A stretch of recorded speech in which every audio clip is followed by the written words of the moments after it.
Let's talk about your YouTube ads targeting strategy for 2023 because a lot has changed and you need to know what those changes are and what the rules are of the game so that you can be successful when it comes to advertising. I also want to make sure that you watch the very end because I'm going to show you, once you do dial in your targeting, how can you leverage Google's machine learning to really scale up the number of customers, leads, and sales you get when it comes to advertising on YouTube.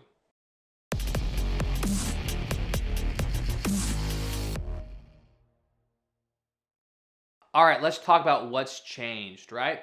The biggest change that happened recently is Google has removed or greatly limited who you can reach when it comes to targeting, right?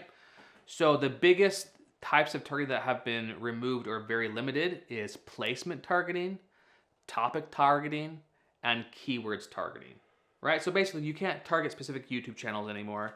You can't target specific topics, like topics of the videos, and even keywords you aren't able to target specifically. Now, just a little caveat, you can still use these types of targeting, but you can't put them in a campaign where you're optimizing for a goal, meaning you really can't tap into the machine learning when it comes to these types of targeting. They're basically a separate campaign. There's no goal. You can't optimize for a specific conversion action.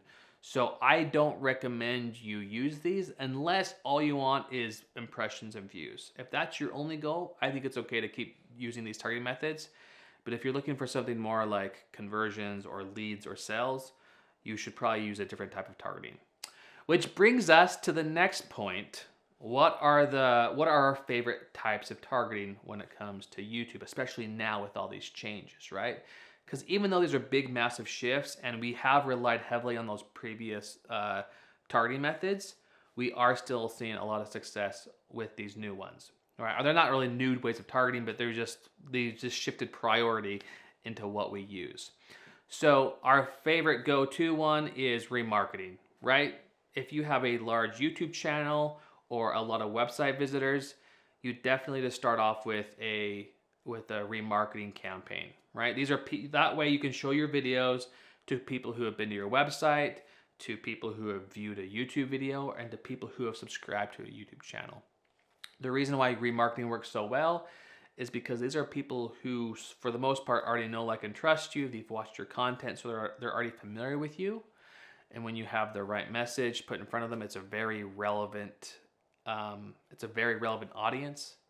There's a high alignment between the message and the targeting, and that works really well. So start off, if you have those assets with you, start off with remarketing. Another favorite one of ours is called in-market audiences or in-market interests. These are people who are in the market for your industry, right? Let's say that you help people grow their business. So you're a business consultant, right? So let's say somebody goes and they're looking up Forbes articles and how they can grow their business. They're looking up websites related to growing their business. Well, then they go to YouTube and maybe they're watching a video about knitting, right? But because there's signals from Google saying, hey, this person is interested in growing their business, your ad would show on that video because they're in the market for that audience, for that interest, right? So there is a high intent between what activity they're doing. They're looking up these videos related to business, and then you have a YouTube ad that talks about how they can help to grow their business, right? So, and that's called in-market interest targeting. It's one of our favorite targeting methods. Another favorite one we have is custom intent keywords. Basically, these are people who are searching for specific keywords on Google that you can reach out to. So maybe somebody searches for, how can I scale my business to 7 figures? Whatever keyword phrase that people are searching for on Google, they go to YouTube, they're watching a video, and your ad would show up on that video. Not because of the video they're watching, but because Google has a signal saying, hey, this person is searching for something that's relevant to the audience that you're targeting, right? And so your video would show to that audience, and it's very aligned with your message that you want to share with what people are searching for, right? This is one of the most powerful ways of targeting, especially I think this is what makes YouTube one of the best advertising platforms, is the intent. There's such a high alignment between what the intent that people are searching for with the way you can reach those people, right? That doesn't happen on Facebook. It doesn't happen on TikTok. There's just a huge alignment with the intent that people have. And it's basically because people go to Google and they search for their problems. They search for what they want to have, right? And when you can, if you have a product or a service that can solve people's problems and help them get what they want, your audience is right there. Like they are searching for problems. They are searching for solutions that your product or service can solve. So custom intent keywords is a huge value add for you. Another one of our favorite ones, and it can be hit or miss, it's called life events. Now this depends on your business and what industry you're in, but you can target people who are going through big life events. So for example, people who are getting married or are recently married, people who started a business or like are wanting to start a business, people who have graduated college, people who just got a pet, people who are having kids. Like all these life events that happen to people, you can reach those types of people in their time of need, right? And so like it's a very valuable way to reach the people at the right time, depending on your industry and your product, right? So those are some of our go-to favorite targeting methods. Again, it's in-market, it's custom intent, it's remarketing, it's life events. I definitely start off with one of those and see how it goes. Now, I do want to share with you this diagram we've created. When I think of targeting and audiences, I think of two timelines. I think of how specific and targeted and like maybe like relevant and performance-based that audience is. And then I think of what's the reach and scale of an audience, right? And whenever we start, we want to start with a bullseye. We want to start with a sniper approach. I want to get very specific with who we're targeting.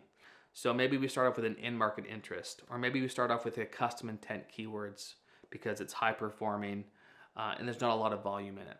And once we get that working, then we can work on scale. Maybe we broaden out to like an in-market affinity audience. Or like once that's working, we can even broaden even further to straight demographics. So we say, I want to show my ads to males between 25 and 35. Super broad, right? There's a lot of people that fall in that pool, but you only want to do that once you have campaigns are working. All right, so now the big promise is I want to share with you how you can leverage Google's machine learning to actually scale.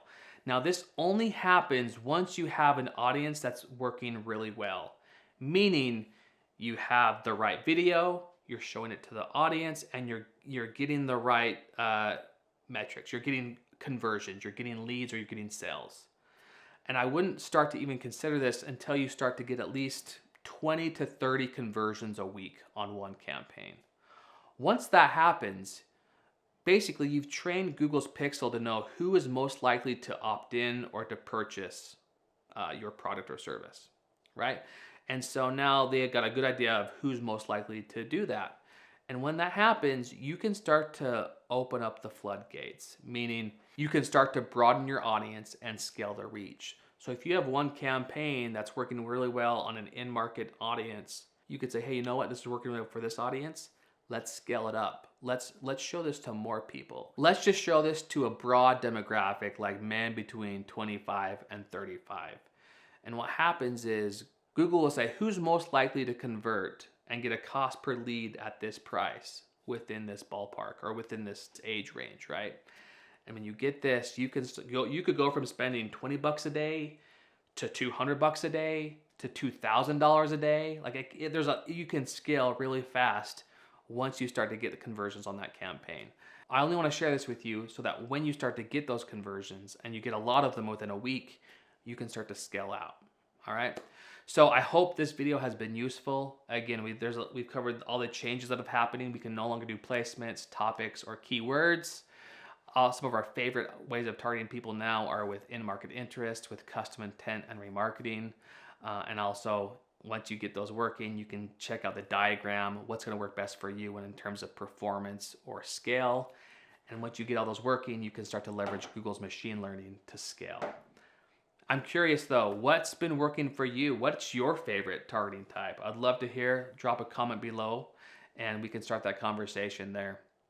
And if you're still watching, you might be interested in our next video, which is our YouTube ads tutorial, how to correctly launch a YouTube ad campaign. where I break down not only the audiences, but how to structure the campaigns, how to add the right videos in there, and put the right settings. So I hope this video is helpful for you. If you haven't already, subscribe to the channel so you can watch more great videos, and you have a wonderful day.